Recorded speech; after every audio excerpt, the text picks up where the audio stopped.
Hello, everybody. Welcome back to the Phenomenal Student Podcast. Today, I'm looking forward so much to this phenomenal spotlight. We're going to be spotlighting Artfully Teaching the Science of Reading with three distinguished fellows, Chase Young, Timothy Rasinski, and David Paige. They're the authors of Artfully Teaching the Science of Reading. How y'all doing, guys? Oh, doing well. Thank you. All right, so I wanted to start out with an introduction for those who may not know you. I'll start with you, Mr. Page. Could you just introduce yourself and kind of just talk about your career in education? Yeah, I was a latecomer to education. I was in business for 20 years. I'm from Memphis. And so I was a middle school special education teacher for 5 years and down in the Memphis area.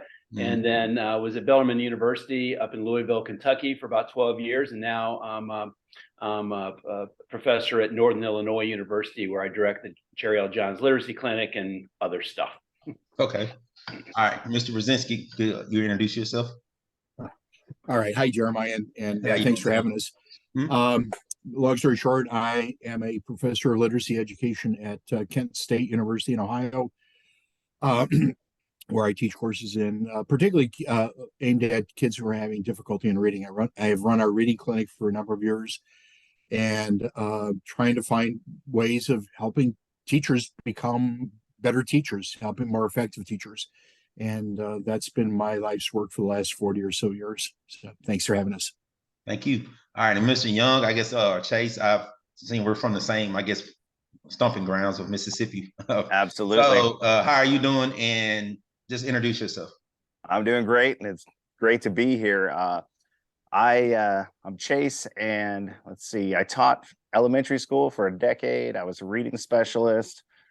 And then I tried out this whole higher education gig, realized you can have more than a 30-minute lunch, and stuck with it. So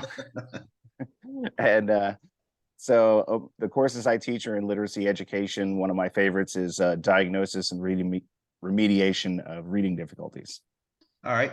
So I'm going to lean on all y'all guys' expertise. We're going to jump right into it. One of the biggest things in education, to the teachers who listen, obviously, at this point, if you teach literacy, you're reading, writing, you know about the science of reading, and definitely probably know about balanced literacy. So I'm gonna give each of you to kind of, so to those who may not know what it is, what the science of reading is to you. So I'll start with you, Chase. Tell me, what is the science of reading to you? Great. The science of reading to me, actually, when I first started hearing the new term, I was like, okay, what is this? What is this going on here? But as I got more comfortable with what was happening, what I see as the science of reading is a great body of work that can guide how we teach our kids and all of the major components of reading. I think it kind of frees us from scripted / basal / programs, essentially. So once you really get steeped in the science of reading, you're almost you have that foundation, you're almost free to use it in dynamic ways with the students that you teach. So I think it's a good thing that we've established that there is a science of reading and that we could use it in any way we deem necessary with the kids that are sitting in front of us. Awesome. So, David, could you tell me, what is the science of reading to you? Well, so, a lot of people, or some people at least, think of the science of reading in a very narrow term, basically equate it with phonemic awareness and phonics. I look at the science of reading really as reading research, so I take a pretty expansive view of it. So we have had reading research for over 100 years. It covers all kinds of things about reading, from certainly phonemic awareness and phonics to fluency, vocabulary comprehension, but things like motivation.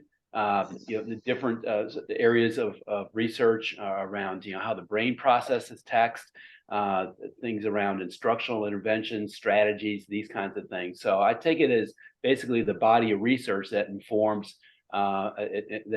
literacy and literacy instruction. Awesome.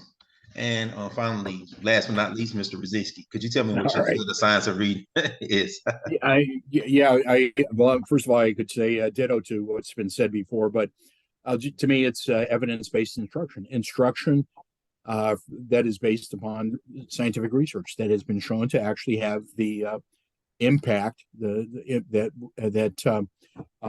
positive impact on students' reading achievement.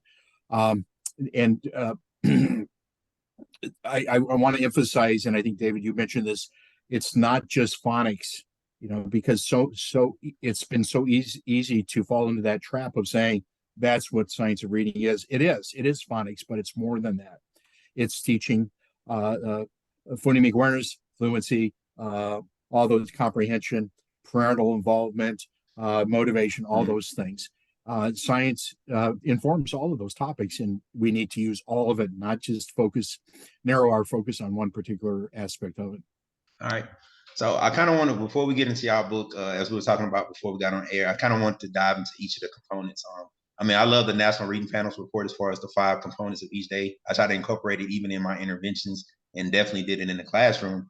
So I kind of just want to go piece by piece. So to those who may not understand it, because even I know early in my career, I didn't know the difference between phonemic, phonological, phonics.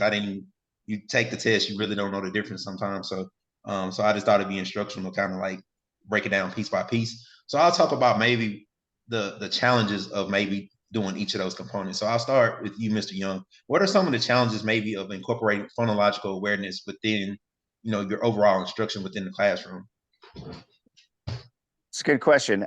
There's definitely going to be challenges, but I think, phonemic awareness, we just think about kids being able to distinguish sounds, which is probably a pretty good first step in reading, which is typically taught alongside phonics and alphabetics. I don't know if I recall any challenges, because there's so many wonderful things you could do with kids regarding phonemic awareness. I mean, playing with words, playing with sounds, nursery rhymes were built for this. It's just Chase, can I interrupt? Maybe rather than go ahead. Get a conversation here. Yeah, we could talk about each of these topics for hours at a time, but I'm just going to go with what you just said, Chase. The nursery rhymes. There's, if you think about it, nursery rhymes are played with sounds. When kids go diddle diddle dumpling, they have the dis sound. Peter Piper picked a peck of pickled peppers. And there's actually researching. Now you have to go back into the 90s and 80s to find a bit of this, but what they found is that kids who know their nursery rhymes are more likely to develop in terms of phonemic awareness, and of course that leads to phonics and other progression. Yet what we know also is that kids typically do not know their nursery rhymes. Parents are giving all the spiel about getting them into the next new app about teaching phonemic awareness. And so, what we're trying to do is kind of maybe take a step back and say, listen, the art of teaching phonemic awareness, we've had it for a long time. Let's go back to some of these things and help kids learn things such as nursery rhymes and tongue twisters and plays with language. It doesn't have to be some app where kids are drugged through a series of steps to develop these competencies. All right, David, you've been thinking about that too yourself, haven't you?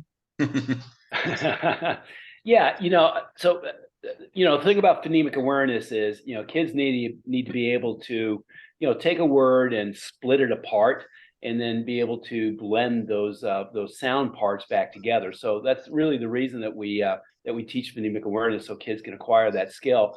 And kids with phonemic awareness are going to likely benefit a little bit more from their phonics instruction. We ask students, we teach them letter features about words, sounds that letters and letter constituents make within words. And if kids aren't really able to kind of hear those sounds, isolate them somewhat, then that instruction doesn't make near as much sense as maybe it could. And so there's some of the things about phonemic awareness, and of course phonological awareness. Phonemic awareness is embedded within the continuum of that, going from large units of sound such as a word down to, say, a syllable level, down to hearing the initial onset or the initial sound in the word, and then the rest of it, or the rhyme, and then down to the smallest unit of sound within a word, which would be phonemes. All right. So I'll start with you, Mr. Paige, on this one. Kind of transition a little bit into phonics. Now, I know one of the things I've heard even early in my career, a lot of people think of phonics or spelling as the traditional spelling test, even when I was a kid. So how do we kind of shift away from that and embedding that phonics instruction? And we'll get into our book as far as on that, but I would say that is a challenge, because that's something I hear a lot as far as the rote old spelling test, where get people out that mindset of the old spelling test and have actual real phonics instruction. Yeah. So, the spelling test, the Friday morning spelling test, the 15 or 20 words that we had to go home and, memorize and whatever. That's definitely not teaching phonics. But it's interesting, you can start with phonemic awareness. We teach children phonemic awareness. We teach them their letter name knowledge, their letter name sound knowledge. And then that very carefully leads itself into, very short words. For example, the word at.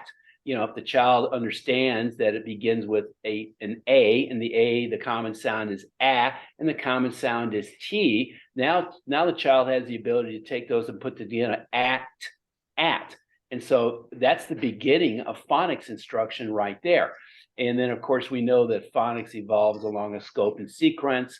It's very much grapheme to phoneme in the beginning letter naming stage, where children are spelling a simple 2 and 3 letter words, oftentimes CVC words, and then it progresses into more complicated letter feature patterns within a word. So phonics develops, there's a very sequential, a very prescribed sequence that we know from spelling development research, which is not spelling test, but spelling development, that the way children spell words and the way they read words are two sides of the same coin. Because it's based on hearing those sounds, either hearing the matching a sound to a letter, or vice versa, a letter to a sound. So that's kind of the beginning of the whole phonics instruction. So phonics instruction really is teaching children those letter features, how they relate within words, and it's a complexity level that gets more and more complex. But once children start to get that and start to put it into practice with a whole lot of reading practice, then it becomes solidified in the brain. And of course, phonics is a means to the end, and the end is understanding what you read. Phonics takes the brain away from having to spend time on decoding words to be able to think about what the text is all about. Oh, that was just a master class. I'm just being honest with you. That was really good. I'm glad he went first. I don't know one thing, if any of y'all can add to the importance of having that scope and sequence. That's something I discovered when I taught second grade, the importance of having a scope and sequence. So even after I taught second grade, I understood, I do interventions that follow a scope and sequence as far as how you teach phonics. Could y'all speak to like why it's so important to have a scope and sequence of the natural progression of teaching phonics?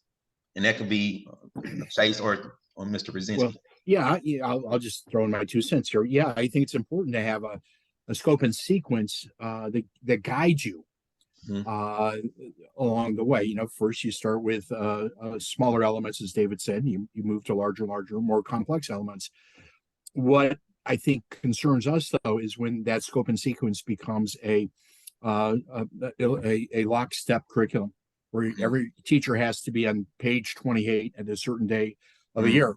And what you end up with is very stilted instruction. We need to use the scope and sequence as a guide, but give the teachers the agency to to follow it, but at the same time to diverge when necessary. Take that teachable moment, 5 minutes or so, to explore something that kids might have an interest in. When that scope and sequence is something you have to abide by day, you never have those kinds of moments. So I like to think the scope and sequence is more flexible in nature than it is now in many classrooms. All right. Chase or Mr. Young, would you like to add anything? Yeah, sure. I think also, going on what they both already talked about, that it can be a little bit dry. And even the report of the National Reading Panel actually said in I believe it was the phonics chapter, I think it was on page 97 in the second section. But what it said was, that they were very concerned about the research that was coming out with phonemic awareness and phonics that didn't include any sort of motivational measures or including motivation in design at all. So I think something else we can talk about the scope and sequence is, we have control over text choice. We have control over all of that. We can have control of the quality and how we deliver that instruction. And I think it's super important that we think about, hey, how are we going to continue to motivate these kids to learn phonics? And how am I, as a teacher, going to continue to be motivated to teach it if it's going to stay dry? So, I think Tim Rasinski, he created the Making and Writing Words, and it's just a wonderful thing where you choose a word and you mix it all up and you kind of walk them through this progression. And what I always did with my students is I use their names. Like if we were on a particular vowel pattern, I'd pick a kid. I mean, Dale Carnegie said a long time ago in How to Win Friends and Influence People, the most important word in the world is your name. So to actually use their names. And then at the end, they're like, what's the magic word? What do we use? And like, oh my gosh, that was me. That was me. That was my name. And, those little tiny tweaks to keep them interested. Right. I mean, even taking like the nursery rhymes that we talked about earlier, I actually wrote a little poem for you. It's called Starlight, Star Bright, because you can take the original nursery rhymes, but you can't make a parody unless they already know what it is. This one is Starlight, Star Bright. I wish I may, I wish I might. Jeremiah wished with all his might to stay up late and watch the fight. Just switching in a name. I used to read stories and actually take sticky notes and put my students' names in the character name places. So instead of PU is that you Birdie, we were reading PU is that you Dante or whatever it was. Very cool. Sorry, I go crazy. I'll stop. So that was a really bad poem. I don't know. That was terrible. I know. I came up with it at 6:58, 2 minutes before we started.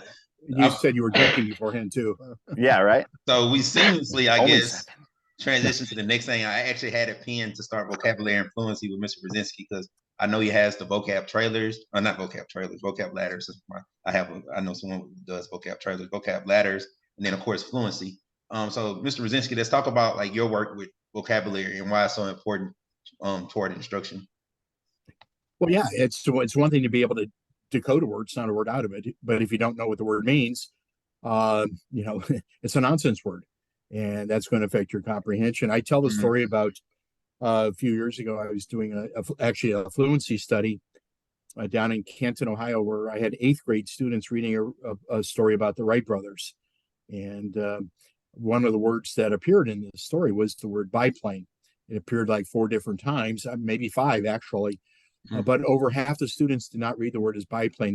They used their phonics skills and read it as biplane. And I asked the students afterwards, "Can you tell me what a biplane is?" And they said, "No idea." Do you think it affected their comprehension when they're making up words that don't exist? We need to move beyond simple word decoding instruction, helping kids learn words. And there's a lot of ways of expanding vocabulary. One of them that I like to talk about is simply reading to kids and help the kids notice the rich vocabulary that authors use in the books in the stories that they read, even, 1st, 2nd grade books. The vocabulary is so rich, but, so we're so often focused on the story itself that we don't get a chance to examine the words there. So just taking, and one of the things I often talk about, and I'm kind of manipulating the time here, is word games. I mean, think of all the games that we play as adults that are word games. Wordle. Did you guys get Wordle today? It took me 6 steps to get it, by the way. Well, thanks for not posting about it. Yeah, I know. But if you and I like to play games and they're word games, why wouldn't kids? And yet, yeah, we have use games in our classrooms, but they're usually when the work's done. And I would like to argue that we ought to think of word games as the work for kids, because you learn a lot about words that way, and certainly vocabulary would be a big part of that. All right. So Mr. Paige, and I come back around to you, Mr. Young. So Mr. Paige, why do you feel like vocabulary instruction is important? Well, I mean, certainly we know it's a huge part of being able to comprehend a text. We also know that when a child learns to actually automatically decode a word or be able to read a word in text, that meaning is released at the point of pronunciation or very close to it. And so that becomes really important. And there was an interesting study done a while back, and they were looking at, how many words in a text is it okay for a kid to not know and still affect not affect their comprehension? Well, the authors came to the conclusion, it was interesting, that no, they need to understand every single word in the text, that they all count to some extent. And so, vocabulary is one of those tough things that, how much do you teach it? how much time, how do you teach it, and then how do kids read it? There was another interesting study done, in fact one that I did, where we found that kids who were more fluent readers were much more likely to have better vocabulary. And so why would that be? Well, we know that the majority of words that kids learn, they learn through reading. And so a kid who's a fluent reader is more likely to actually engage in reading, and hence build their vocabulary just through the act of reading books, reading text. So vocabulary is just extraordinarily important, and throughout just about everything that we do in academia and school. So speaking to that, so Mr. Young, could you kind of speak to like what you teach your students as far as the importance of vocabulary, as far as embedding it within your instruction? Yeah, sure. Well, it has to be embedded. And I think the reason why is because they need to learn 8 words a day throughout their entire schooling career in order to be considered about an average senior in high school reader, which means you can't pull 5 words out of the story of the week and expect them to make the gains that they need. And David touched on it already and said, where they gain their vocabulary most is by reading. So we want to promote wide reading. And there was a study a couple decades ago on rare words. What types of texts have the most rare words? And it turns out in that particular study, it was newspapers. The story dictates the language, not necessarily, the author thinking about the 3rd grade audience or whatever. So Time for Kids and things like that really bring in the vocabulary, and the words that they don't come across very often are an extremely helpful tool in building their content vocabulary and in general. Excellent. So of course I was going to let Mr. Rasinski lead off when it comes to fluency. That's kind of, I would say, your jam, as someone would like to say, but and I would say I use his mega book of fluency. My kids, I'm really good with voices. So I know one of his ones for character expression is A Beautiful Morning. So I had a little fun with the kids when it came to that one, because it has where you can use 4 different voices. So you're tired, or it's a beautiful morning, or it's kind of like that type of thing. It's pretty. I have a little fun with it. So I even kind of ad lib a little bit with it. So right. Well, so, I'll tell you, you and I talked earlier about fluency, but I'll tell you that my colleagues David and Chase have done some great work. So I'm going to turn it over to them. okay. Chase, your work with 2nd graders was so inspiring in McKinney, Texas. How about if you talk about some of the things you did with your kids? Okay. Yeah, sure. One of our favorites was Reader's Theater, because we know from the science of reading and from decades before that, that repeated reading is probably one of the most effective ways to help build fluency. And because we are not boring people, we don't want to bore our students, and we want to keep them motivated. We find ways to implement strategies or activities that require repeated readings for real. And Reader's Theater is one of those things where they had to rehearse a text throughout the week and perform it. Why would anyone want to read something over and over again for no reason? And so, and they don't get it. When I first started using repeated readings years ago, I'd graph their progress, because I thought, seeing their growth, they were like, oh yeah, it's going to be great. Turns out, I did a study once where all this great significant growth in the treatment group, but no change in attitude. So people who say success breeds success that's not always true with these young readers. So Reader's Theater was an awesome one. And anything where it requires you to repeatedly read, like you can practice poetry and recite it. I've been doing this new one lately called TAD Talks, where they essentially use clickbait from Facebook or social media, and they actually, rehearse it and do a performance. And by clickbait, I mean, like, the kid might, not necessarily perform, but instruct the rest of the class after rehearsal on weird state laws in Texas or Ohio or Illinois. Like, you can't walk down the street with a fork in your pocket after 10 o'clock, or things that are on the books that shouldn't be there, or like the most dangerous cities in all of the world. So, again, it comes back to text type, which is, we can artfully shift that as much as we want. I mean, we just try to keep them engaged the way that we can, but anything, like, they rehearse speeches and they'll do speeches. They do webcasts, webinars, Movies, we made a lot of student produced movies where they had to create their own scripts and rehearse and then film their performances of children's texts. So those are just a few. All right. Chase, I'll just mention that we're doing this video right now. It's late October. We have kids that are practicing the Gettysburg Address, that famous speech, because that was actually performed by Lincoln in November of 1863. So it's at the anniversary, at a couple weeks from now, we're going to have kids actually reading the Gettysburg Address with expression.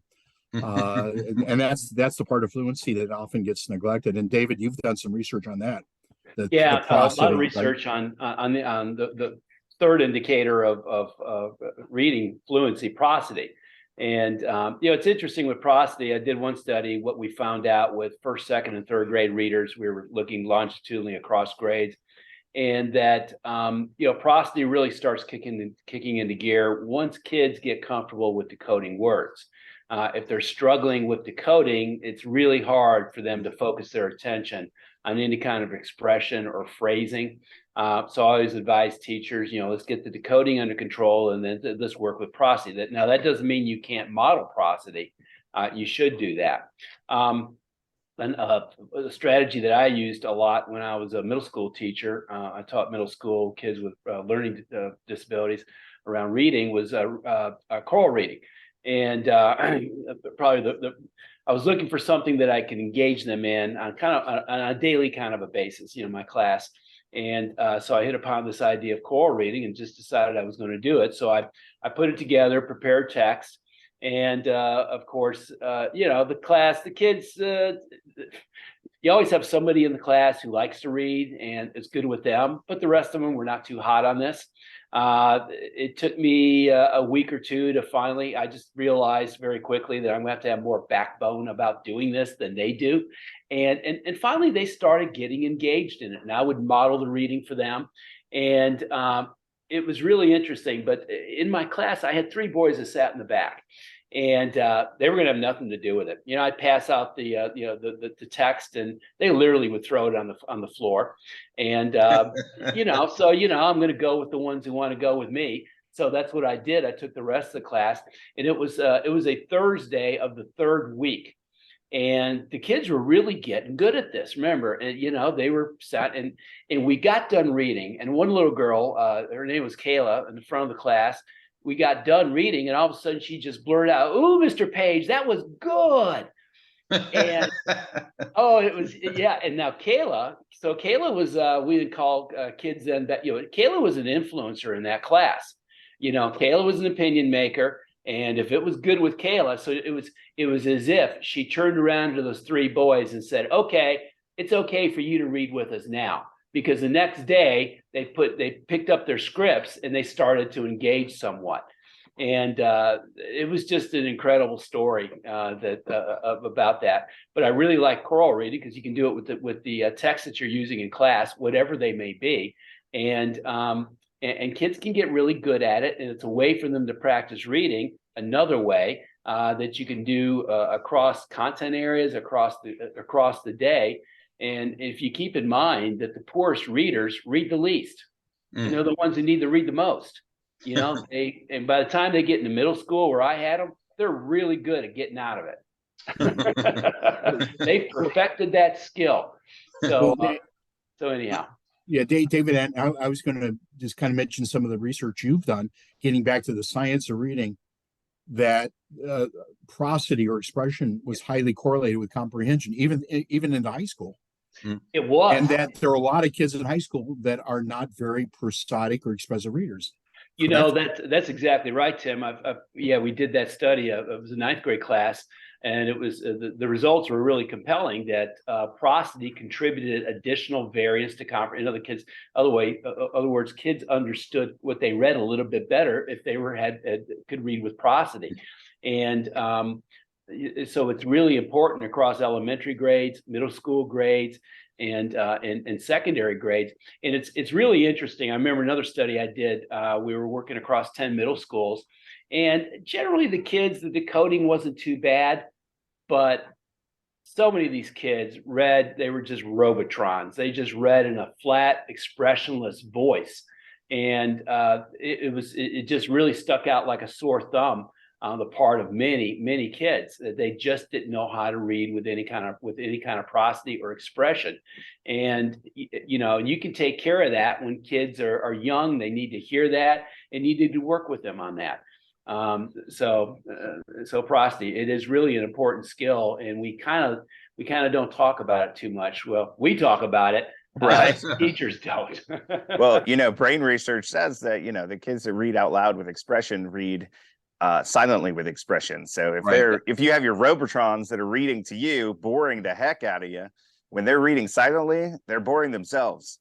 So it's pretty important that we include that as that third indicator. Chase, that tells me lots of times that perhaps the student thinks that the point of reading is just to say the words one way or the other. I just got to say, reading is just pronouncing the words, and or they're just not comfortable enough yet with it. But but they just haven't gotten that idea that it's like natural speech. Tim's been talking about this for decades. Well, I can tell you, as the teacher that does all the voices, a lot of times they just think it's silly. Like, I was like, hey, why don't you try this voice? And I'm like, no, I don't know about that. It's like, I don't know, Mr. Short, I don't know about that. So we're talking about that gateway. Fluency, of course, we all know it's that gateway to comprehension. And of course, every method, whether you're balanced literacy, science reading, whatever your method is, comprehension is always going to be a big focus. So I thought I kind of shift and kind of talk a bit more about what is comprehension is what is not comprehension. So I'll start with you, Mr. Young. What do you feel is comprehension and what is not comprehension? Okay, so I think I'll probably take it as what is comprehension instruction and what is not. All right, yes. I remember back in the day when I started teaching, like, they had the scope and sequence for reading comprehension. And it kind of boggled my mind because, week one, we were supposed to focus on text to self connections, right? And then week two, we're going to text to text connections. Week three, it's like text to world. They're breaking these all apart. And it's almost like, if my kid on text to text week says something about themselves, I'm like, whoa, no, we're not doing that. That's not in the curriculum, buddy. You need to think about other books. So I started to think of it as like meaningful connections. How do connections help you understand? Does this connection help you understand? What experiences are you bringing to this text to help you understand it better? But so the breaking up of these strategies over time, which I have seen a lot, it's like, okay, we're going to do visualizing and sensing this week. So we're just going to make mental images and draw pictures the whole time. It is a process that requires lots of different cognitive processes at the same time. And so comprehension instruction to me is more about, generally, we just have to step back and go, they need to understand what they're reading. How can we help them do that? Setting purposes for reading, talking about their reading, more of the more authentic ways that we understand things. Like Jeremiah, what do you do when you're reading a text and you don't quite understand what's happening? Do you start at check one? Okay, let me make a mental image. No, that didn't work. Okay, let me go make a connection. You know what? I'm going to go over here and write a summary. That's going to help. Well, I go back. I'm a fast reader in a sense, so sometimes I read a little too fast. So a lot of times I'll go back and reread when I read a text. And I don't like reading fictional stuff at all. So nonfiction obviously is the hardest, even for adults. I even show my kids when I'm instructing them, like, look, even as an adult, that's why even in school they ask them to get the main idea, and normally they'll ask them to get the main idea of a section on a test, not the whole passage, because even as adults, it's hard to read a 180-page book and remember everything. And who has the monopoly on what is the perfect main idea? Like, I don't. That's a tough one. I'll look at these fourth grade reading tests, the state tests, and go, those all look pretty good to me. But someone has said, no, this is the perfect main idea because it's constructed like this. That would be Pearson. Oh, right. Well, you mentioned Pearson, but I'm going to mention another Pearson, not the publisher, but one of the great names in our field is P. David Pearson. He wrote something a few years ago that really resonated with me. And he said, basically, and I'm oversimplifying, but he said, if you really want to understand something, do something with what you've read, put it into practice, because in order to put it into practice, you have to have understood the text. I often give the example of us. The three of us write academically, but almost everything that we've written requires us to have read something previously that upon which our new writing is based. So we had to understand that material. And the example I often use actually goes back to reading fluency. Like Chase and David, for that matter, we have kids do a lot of readers theater. When you get to the point where kids start writing their own scripts. So take a story like what's the Christmas story your kids wrote, Chase, about the bells? Oh gosh. Yeah, now I can't remember. You put me on the spot here, buddy. Yeah. Why you got to do that? Van Allsburg story about Christmas. Oh yeah. What's the title? Come on, David. What is Christmas it? Story? No, Yeah. that's the movie. They made a movie out of it with Tom Hanks. Oh my gosh, we're showing. We've got to just move on here. Yeah, they also scripted Skippy John Jones, just so you know. Okay, well, I'm on my third glass of wine here, so maybe that's it. No, you dog. I was waiting until afterwards. Here's the point. When kids take a story like Skippy John Jones and turn it from a story into a script, guess what they have to do? They turn it into a script. They have to thoroughly understand the original text to do that. And what you find is kids going back and forth, looking at the text, taking a dip into it, and then turning into a script, or turning a story into a poem, or a poem into a song. Doing those kinds of transformations requires comprehension. We often do it because we think, it's a fun thing to do, but you strip away the fun and you've got some authentic and effective instruction that is artful as well as scientific. Yeah, that's right. And we, not only did they write scripts based on the stories, but they wrote parodies too, which takes a very deep understanding of the original author's intent, so you can spin it in kind of a funny way. I had one in particular. I had a student take the pigeon finds a hot dog and turn it into Sophia finds a turtle. And it was so good, we ended up turning it into a movie. So I mean, I love your thinking on that, Tim, to do something with it. That's what we're doing here. Right. It's the Polar Express. Yeah, there Polar it is. Express. Right. There we go. All this time. It's getting late night. For those of you listening to this, it's actually it's almost 9 o'clock Eastern time, so it's getting late. The idea of doing something with it. All right. So, and Mr. Paige, I'll let you close it out when it comes to that, and then we'll get into your book and how it's helped teachers like myself become better teachers. All right, Mr. Paige. Yeah, so we know, for example, fluency is related to comprehension. There's a sizable relationship between fluency and reading comprehension, although we can't say that one causes the other. But there is a definite relationship where if a child's a fluent reader, they're going to more likely get a little bit more from comprehension than if they struggle with reading fluency. I always look at comprehension, though. Really, I like the model where you can think about, what are the words in the sentence by sentence, keeping up with that as you're reading those sentences. You're building this idea of what the text actually says on a sentence by sentence level basis. And so lots of times when teachers are assessing just basic comprehension, they're going to ask factual questions. They're at the sentence level of comprehension.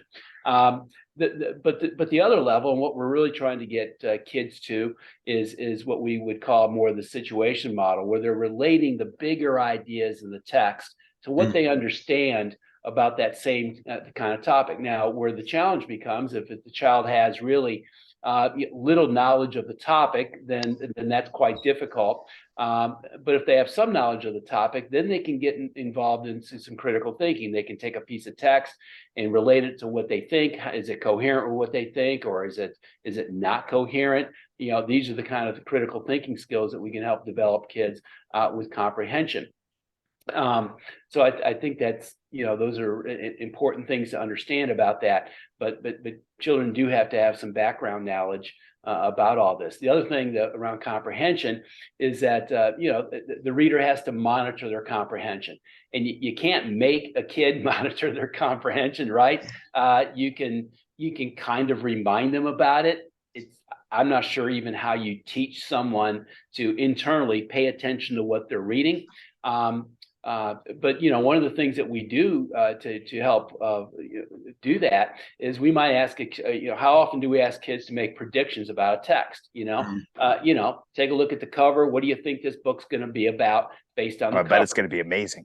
It's yeah. So the issue is not, is your answer right or wrong? The issue is, because you made a prediction, you're going to follow along in the text to see if your prediction is confirmed or not.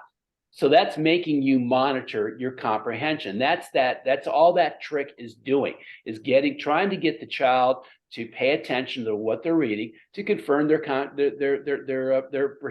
prediction. And that's really one of the most important things about comprehension. But as Chase said earlier, I think when we started on this road around comprehension, there's many things that go into comprehension. Fluency is just one of them, and there are just a whole plethora of things that go into whether or not a child's able to comprehend a text. Another interesting thing about comprehension is if you have a student who's really a strong reader, and you ask them to read a pretty simple book, they may not do so well with that text. Why is that? Well, it's because it's easy reading. I can just cruise right through this. I'm not going to pay too much attention to it. You take a child who struggles, they may actually do a little bit better with it. With the child who's a strong reader is going to do well with is a text that's more challenging. In other words, maybe the text is not very coherent. In other words, the author's not helping you out.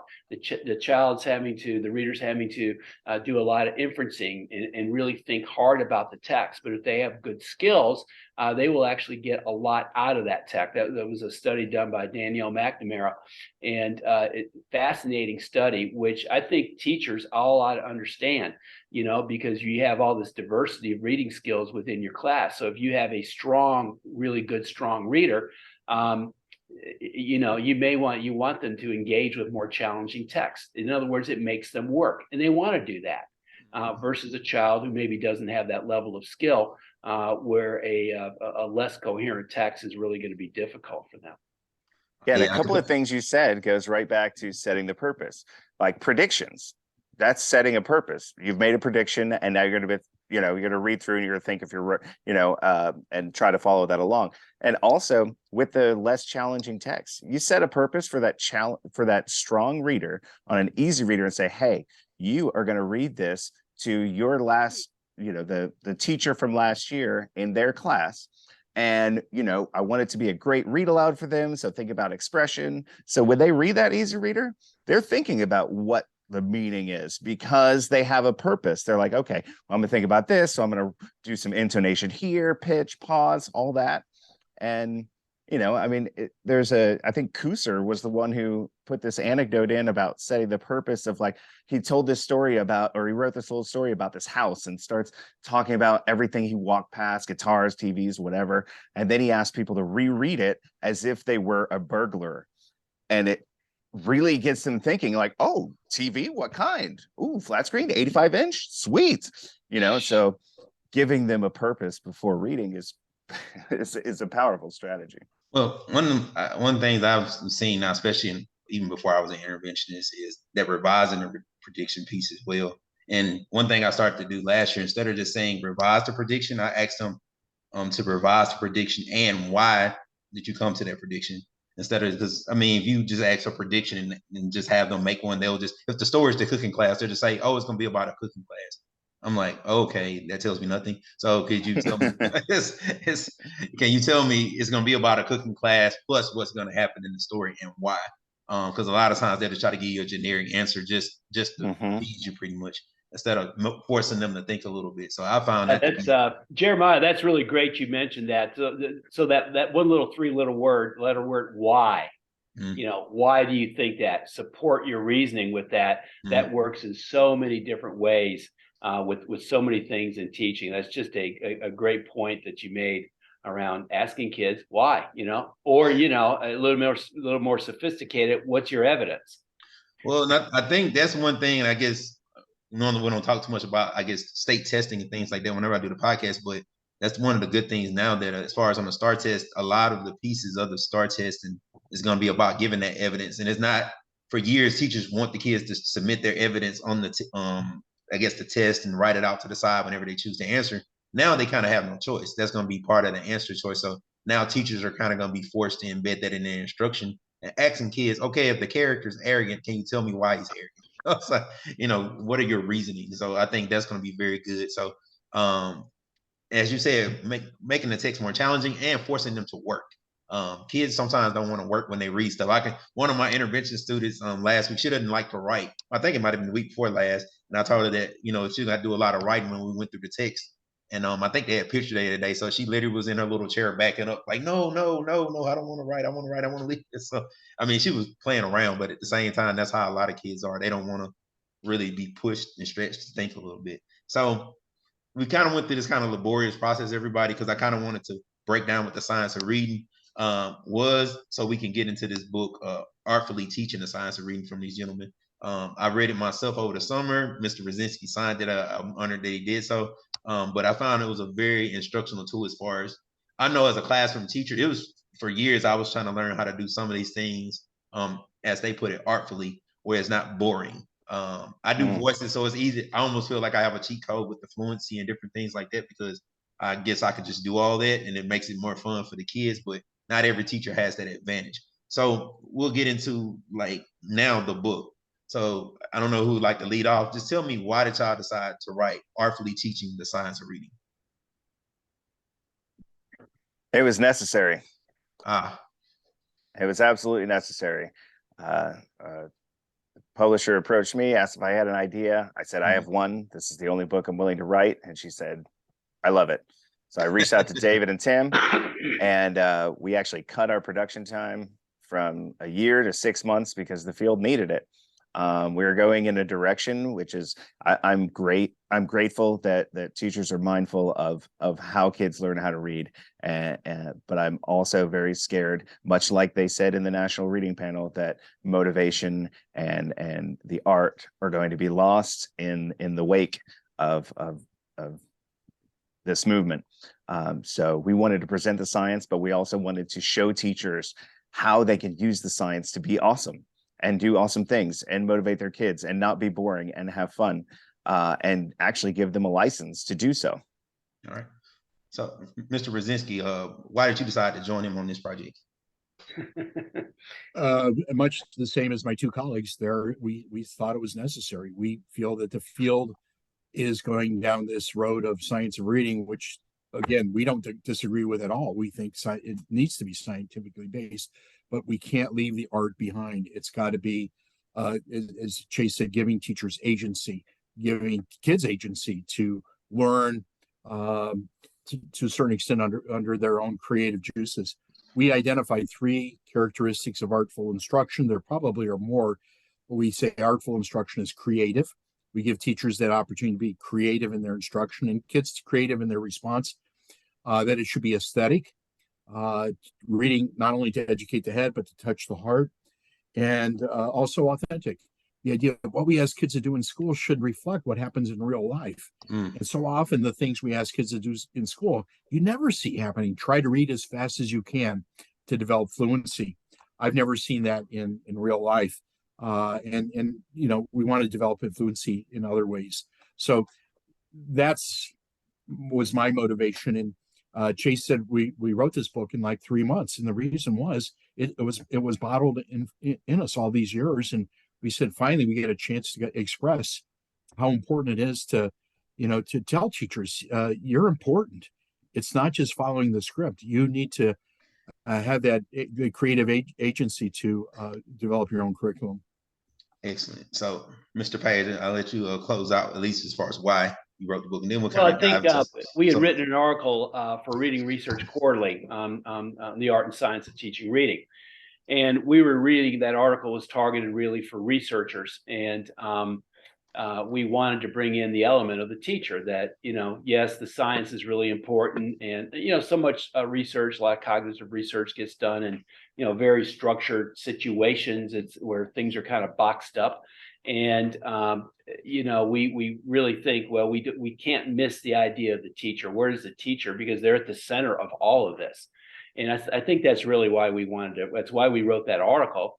And there is empirical evidence, suggesting the importance of the teacher and teacher decision making and teacher judgment, which is part of the art.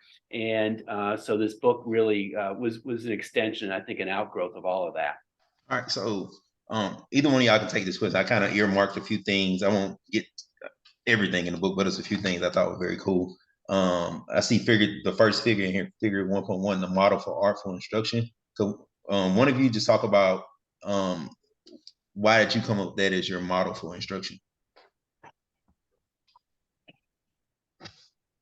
So it doesn't, it is either one. Well, it really, I think, Tim, you kind of came up with the idea of authentic, creative, and aesthetic. And then, I put in the idea of teacher judgment, that, teacher judgment is really important. And teachers, we know, make dozens and dozens of judgments every single day. They're often on the fly. They may make more, considered judgments during planning, that kind of thing.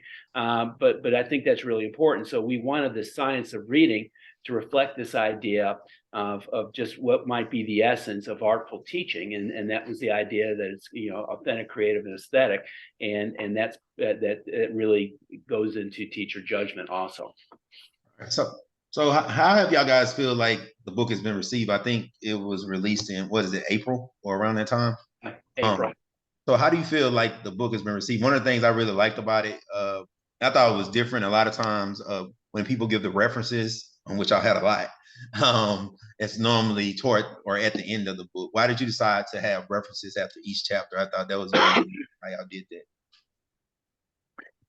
I think that was up to Routledge. I don't know. We wrote it like that, and maybe that's just why they published it. I think it was a natural process where we took those chapters and put them together as individual units before it was organized. I'll just say the book has been really well received. I was talking to a professor who is running a conference next summer, and she said, I need 150 of these books. And we were fortunate to get her a discount on them. But it's that kind of response where they're saying, this isn't just for one teacher to read on his or her own, but to read as a group and then talk about it and explore that notion of how they can create agency, not only in their classrooms, but in their school as well. So is there a potential for maybe moving these books into maybe doing it more? Because now that science of reading is becoming, of course, an official movement, and not every district is, of course, shifted away from balanced literacy yet, but that's probably coming in the coming years. And I guess we'll eventually get to that question. But a professional development, talking about how you, because I'm a teacher at a school, and I'm very much into the science of reading myself, but I know there are a lot of teachers that don't understand how to teach all those components. So have y'all thought about moving forward as far as whether it's a professional development or more assistance as far as artfully teaching the science of reading, so to speak, in that way? Well, I think a lot of the strategies that are in the book are probably strategies that we've all been talking about for a long time, one way or the other. And so, I think when we started the book, and the book has been really well received. I've had a lot of people tell me how easy it is to read. It's very, very readable. I think I read it in like 2 days, honestly. It's not the lofty academic writing that we all have done, but it's really quite readable. And so I think that's been really helpful. And I've seen in my area here in the Illinois area, multiple groups of teachers who've gotten it for a book club, for a book study. That type of thing. And I think the other thing that surprised me, and Chase and Tim, I think it surprised you, because we really thought at the beginning when Routledge was talking to us, who would this book be good for? We thought, well, yeah, pre-service teachers, right? This would be great for them. And it is. And but then we found out in getting comments from in-service teachers that, wow, they just weren't familiar with a lot of the content that was in the book. And I think that really surprised us. a lot, because we didn't think we really thought that, well, most teachers are going to know all this, and it turns out that a lot of them don't. So it's been a big service, I think. Well, I mean, I can talk to someone who's still in the classroom, and I'm not going to blame the balanced literacy model or anything like that, but there are certain components, especially where it deals with fluency and to a certain extent teaching vocabulary intentionally, not just incidentally. I think that's more the model how a lot of people like using it, even phonics to an extreme. There are a lot of routines they just won't be used to because they haven't been asked to do it. So, I just speaking to someone who's really just, I know for a fact, as far as like being in the mix, as far as like why a lot of teachers don't understand those things, it's because it's really just not what's being brought to their attention. And there are a lot of teachers, honestly, they learn everything they learn from 8 to 4, so, or whenever they teach. So a lot of, I mean, just being honest with you, so a lot of it isn't, learning about all these different components. I mean, I was honestly, my first couple of years, I'm really good with test prep. That's kind of my thing.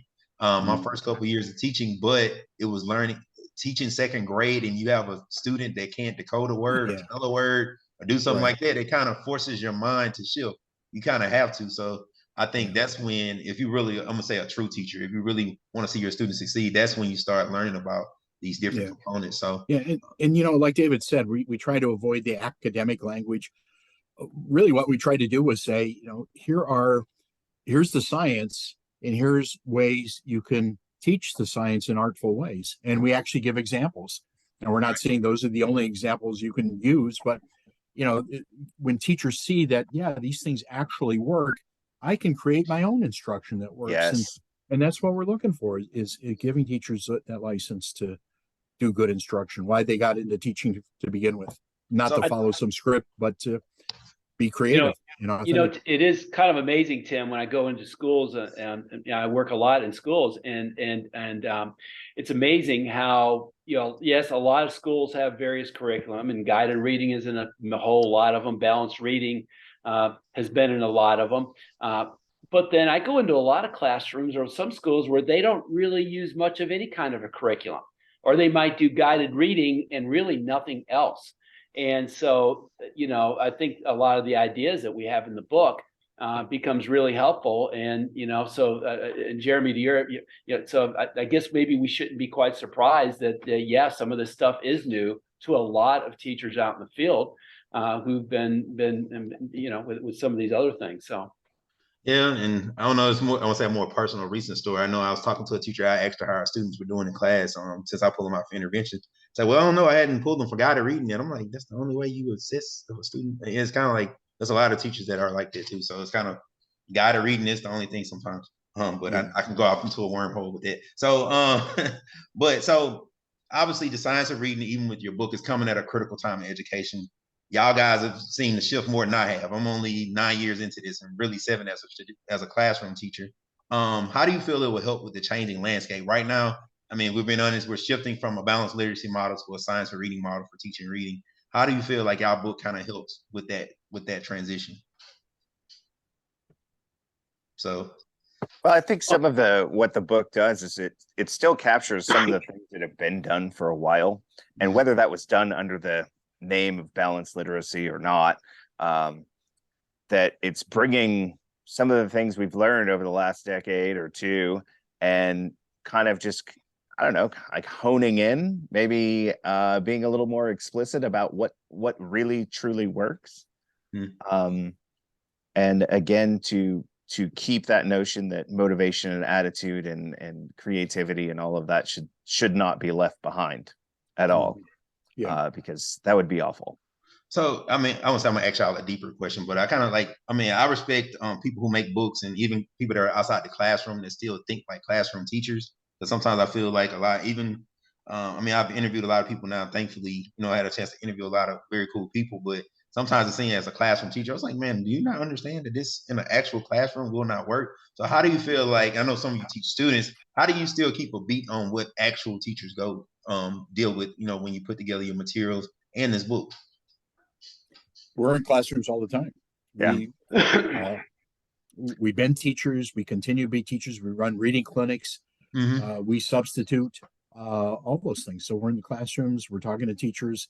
And that's as opposed to many folks who write about these topics, in some cases, have never been in a classroom. So I'm not trying to put anybody down, but I'm just trying to say that, we have the chops. We've been there. We are still there. And we still are there. I mean, all of the research I've done, but use human subjects, AKA little kids. And I'm there, I'm pre-testing, post-testing, monitoring fidelity, hanging out, maybe causing some trouble, possibly disrupting some classrooms just for fun. But we're in those schools. Yeah, I mean, that's very cool, because even though, like, throughout my career, I watched people show these model videos. I'm like, what school is this in? I'm like, it's funny. When I go out and do professional development, my ideal thing is to go the day before their PD and teach their kids. And I have somebody follow me with a video camera, and they film the things that I'm doing with their kids. And then the next day we do the professional development, or maybe it's a half day and I'm with the kids in the morning and then in the afternoon, because you always get that inevitable question, well, that won't work with my kids. And I'm like, hey, look, here's a video of me with your kids, and it's working famously. Right. Great. And that's very cool. I'm glad y'all brought light to that, because, like I said, I watch these videos. I'm like, this is not no real classroom. I mean, I've done videos in the classrooms, recording things. I mean, it's gonna be real. Like, one of my kids was giving a cool answer once, and I could see one of my other kids skipping in from the restroom in the middle of the video. I was like, that's a real classroom. This one, none of the kids are talking. None of them are messing with each other. On the low or under the desk. I mean, that's what most classrooms. So, but I thought that was very cool. So we kind of get to close out, because we've been at it about an hour, but it's been a very great discussion. Hey, Jeremiah, can I share something here? Go ahead. Before you close it out here. Yeah. Okay. Chase wrote a poem, so I had to try to top him here. Oh, you said my poem was terrible. Yeah, well, it was okay. It wasn't maybe bad. The drinks. Here's what I wrote. It goes like this: starlight, star bright, the skies in the sky look. I can't even say it now. The stars in the sky look awfully swell. Great teachers are scientists, but they're artists as well. Did you write that down next to the 3 components of artful instruction? Yeah, it's going to be on Twitter tomorrow morning. Oh my. You heard it here first, folks. All right. So, I mean, obviously, y'all guys give advice all the time. University professors, you talk working with students. So I'm going to ask you to give advice to, obviously, like I said, with the changing landscape, there's a lot of things going on with literacy and education. What advice would you give? And I'll give each of you opportunity advice to new and current teachers, as far as those that teach reading. So I'll start with you, Mr. Paige. Oh, gee. I've been really impressed lately with a few people who I've encountered out in the schools who've been studying reading research. I like to call it that rather than the science of reading, and who basically have self-educated themselves and who've really become quite knowledgeable. Now, I think that's difficult. It takes a lot of commitment. It takes a lot of intellectual curiosity, and you have to learn what to read and then make the right kind of connections. But I think so. I just encourage teachers to go out and read the right kind of books, study it. You'll start seeing common themes across books, across authors. And I think that's where if you sit back and wait for PD to bring it to your school, that may be a slower process.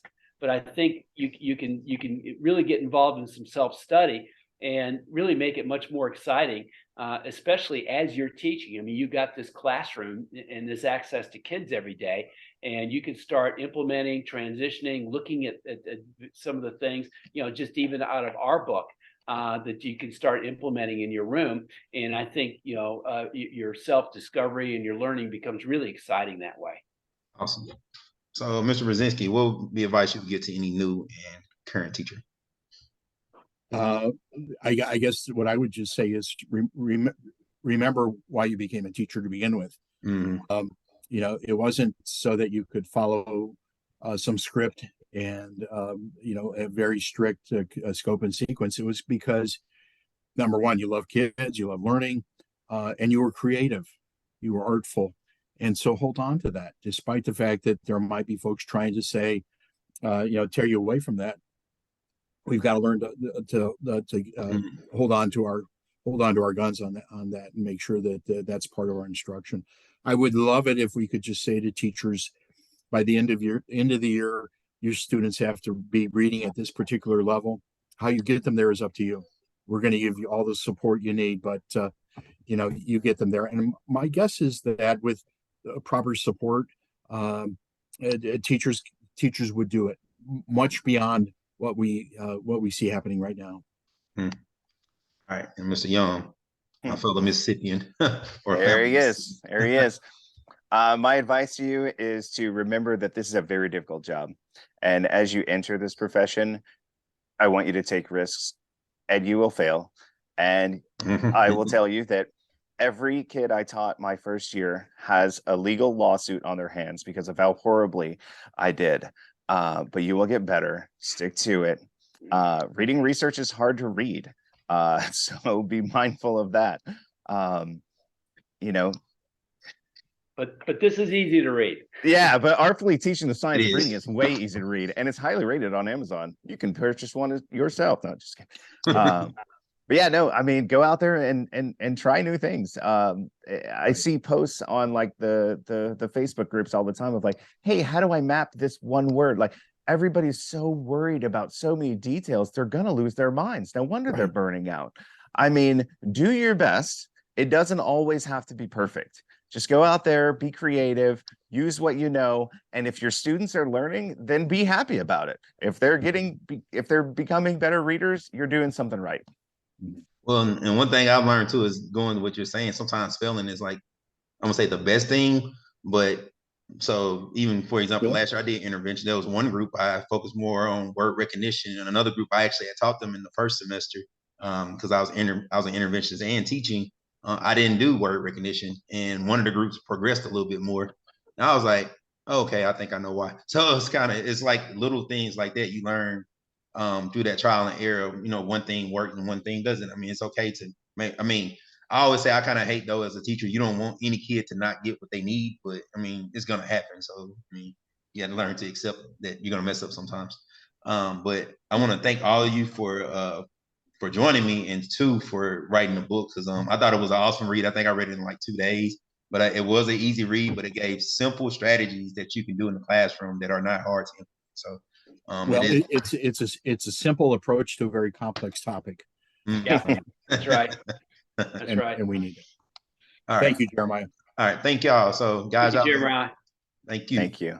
You've been listening to the Phenomenal Student Podcast. I've been with David Paige, Timothy Rasinski, and Chase Young. Thanks for listening. This is Mr. Short, out.